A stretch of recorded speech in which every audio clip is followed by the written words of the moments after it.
Trifecta by Dean Pearl, Chapter 6.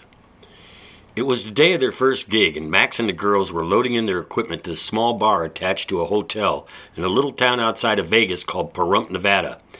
They got the usual checking out from the bar's regulars as they shuffled their gear in and began to set it up. Max was outside getting more equipment as one of the semi-drunk regulars waddled up to the stage where the girls were focused on getting set up for the gig. "So are you girls in the band? Are you wives or girlfriends of the band just helping out?" the bar patron inquired. "No, we're in the band," Leslie informed him. "I play drums and my sister here plays keyboards and bass." "So the other guy plays guitar?" the stranger queried. "Yep, and he sings his ass off too," Wesley assured him. "What are you called?" the man persisted. "We're called Trifecta," Leslie told him. "Great," the man replied. "I'll look forward to listening to you all tonight, and I'll bring some people in for you to help make your first night special." "Thanks, that'd be awesome," Leslie told him as she went back to setting up her drum kit. Just then Max came in carrying one of the PA speakers as he set it down on the corner of the stage.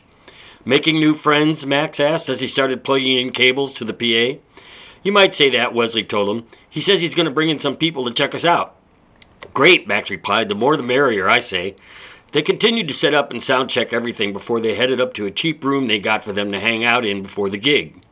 When they got to the room, Max asked the girls if they'd mind if he caught a few winks before the show.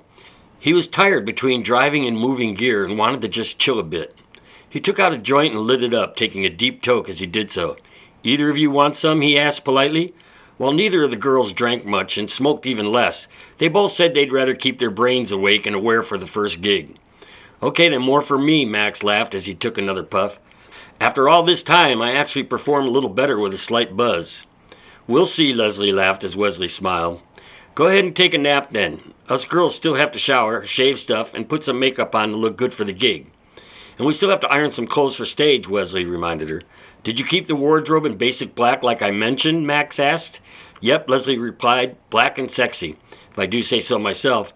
I think you'll be surprised. You've never seen us in anything but jeans, sweatshirts, and gis." They all laughed. Max turned on the TV with the volume low as he spread out on one of the two beds in the room to take a nap while the girls did their thing. Leslie stretched out on the other bed while her sister started the shower. "So you think we'll do all right tonight?" Leslie asked Max, sounding a bit nervous. "Don't worry, we'll kick Pahrump's ass," Max joked. "Just stay cool and play just like we do at rehearsals and we'll be fine." It was a couple hours later and just an hour before showtime when Wesley nudged Max to wake him up to get ready for the gig. The girls were both dressed and ready and told Max they were going downstairs for one drink to settle their nerves, and they'll meet him downstairs in a bit. "Before you go, let me see your outfits," Max implored as the girls lined up side by side in front of the open hotel room door. "Holy crap," Max said amazed as he looked at Wesley and Leslie in their stage outfits. Wesley was wearing a short black miniskirt, showing off a gorgeous, well-toned pair of legs, and a low-cut black semi-sheer blouse and a push-up bra that displayed her cleavage well. Leslie had on a very tight pair of black stretch pants that made her rear end look like a perfect apple, and a tight braless black sleeveless shirt that showed just a hint of side boob.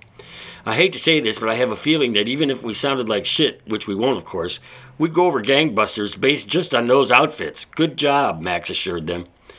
The girls gave a happy giggle as they exited the room to give Max a chance to get ready. As the door closed, Max thought to himself how hot the girls looked and rubbed himself a little just thinking about it before looking at the clock and realizing he'd better get his own ass in gear or he'd be late for their first show. The room was just about packed when they took the stage to play. Max called over a waitress and asked her to bring him a shot of Jose Cuervo Gold. He also asked the waitress if it was typical for the place to be this full on a Saturday night.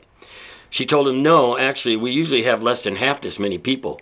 But a couple of our regulars saw you guys setting up and called all their friends to come check out the hot girls in the new band." The waitress giggled a bit. "Hell, they're so pretty I'd do them." Wesley and Leslie didn't hear what the waitress and Max were saying. They were getting a little nervous waiting to start.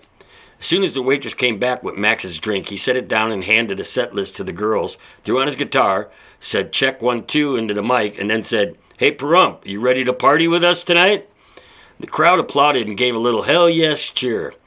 "I'm Max, and this is Leslie," pointing to the drums, "and her twin sister, Wesley," he added, as a few guys whistled for the girls while Max was smiling ear to ear. "And together we are Trifecta. Okay, then, let's hit it. 1, 2, 3. As the band kicked into their first song, and almost immediately people got up and started dancing. Max knew the night was a lock and just settled into the songs at that point. Before the night was even over, the club's manager had already checked with Max about booking them for some future dates. The girls not only looked awesome, but they were playing really well, and Max couldn't have been prouder of his new band. They were on the last set of the night, and the crowd had only gotten bigger with everyone dancing and drinking. They finished their set, and all three of them cozied up to the bar for a celebration drink before tearing down their equipment. Everybody was anxious to buy them a drink, and soon one drink turned into three. Max was getting a bit concerned with not only breaking down all the gear, but also with driving the 45-mile ride home with a pretty good buzz on. He suggested to the girls that maybe they should get another room and just spend the night before tearing down and just drive home tomorrow. Wesley said, "Why do we need another room? Leslie and I can share one king bed, and you can have the other one all to yourself. I know I'm a bit drunker than I usually get, but hell, we're celebrating our great new band." Some guys at the bar heard the conversation and started making innuendos like, "Hey baby, you can just come home with me tonight." One guy thought he'd be cute and try to pull Leslie out onto the dance floor to dance to the DJ. Leslie told him she didn't care to dance, but the guy decided that he was going to drag her out there and gripped her by the upper arm to pull her off her bar stool. Wesley, who was watching closely, said loudly enough for the people around them to hear, "I wouldn't do that if I were you." Leslie heard her and looked at her sister, who just nodded her head in the affirmative, as Leslie, in one swift move, knocked his hand off her shoulder and spun him around and gave him a thump in the chest so hard that the guy fell back right onto the dance floor. He immediately started getting up, and Max was ready to step in and take the guy on. But Wesley said as she put her hand in front of Max to stop him, "Don't worry, she's got this." The guy came towards Leslie again, and some other guys were about to step in when Leslie met him halfway and grabbed him by the throat with her right hand as she swept his leg out from under him and sent him right back to the floor again. A bunch of people at the bar started cheering her on, but the guy thought better of it than to challenge her again and just stayed down. Everybody at the bar was amazed, except for Max and Wesley, who just stood there smiling as the three of them got up and headed for their room. They were all laughing and giggling all the way up to their room. Max was telling Leslie how impressed he was with the way she handled that drunk, and Wesley and Leslie were more concerned with how well they played and sounded and thanking Max for giving them the opportunity to play in a real band. They got to the room, and Max fumbled a bit with the card key before they all practically tumbled into the room laughing. Leslie headed straight for the bathroom while exclaiming, "I gotta pee so bad." "Don't take all day," Wesley called to her through the bathroom door. "I gotta go too." Meanwhile, Max had already removed his trousers and shirt, leaving him standing there in just his boxer shorts. He pulled back the bedspread from the bed he had been sleeping on earlier and slid under the covers quickly, fluffing the pillow to get just the right shape and position for ultimate sleep comfort.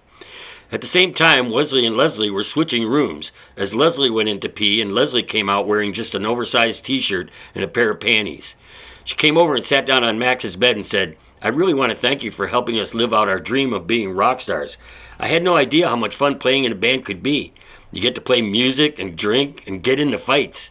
Max laughed at her as she was slightly slurring her words, and Max had never seen the girls with a buzz before. Suddenly, Leslie grabbed his face and planted a short kiss right on his lips.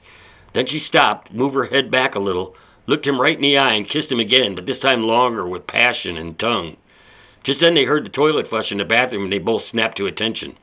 "Oh my gosh, I'm so sorry. I was just overwhelmed for a second there," Leslie blurted as she got up and moved to the other bed just as Wesley was coming out of the bathroom in her t-shirt and panties. Max was taken back by Leslie's kiss, but managed to act as though nothing had just happened with him and Leslie. "We can't get room service this late, can we?" Wesley shouted aloud. "We ain't in Vegas now," Max laughed. "This is Pahrump. They probably roll up the sidewalks at midnight. What time is it anyway?" Leslie looked at the watch she was still wearing. "Looks like about 2:30 a.m. Just for the heck of it, Max picks up the phone and asks for the restaurant. "I'm sorry, sir, but the restaurant closed at midnight. But there's a Denny's about a block down the road," the front desk girl volunteered. "That's okay," Max replied. "I guess we'll make it until morning." "Nope, no luck," he said, relating what the girls had already heard coming through the receiver. "You guys can watch TV if you want. It won't bother me, but I'm tired as hell and I'm hitting this pillow." He looked over at Leslie, who saw him looking at her as Wesley was flipping the TV channels with the remote. "Good night, ladies," Max said as he flipped on his side to go to sleep. "Sleep tight, Max, man," Wesley said softly. "Thanks for everything, Max. We would have never done something like this without you," Leslie said sincerely. Max took a deep breath and closed his eyes. He had a feeling he would be dreaming of that last kiss Leslie gave him.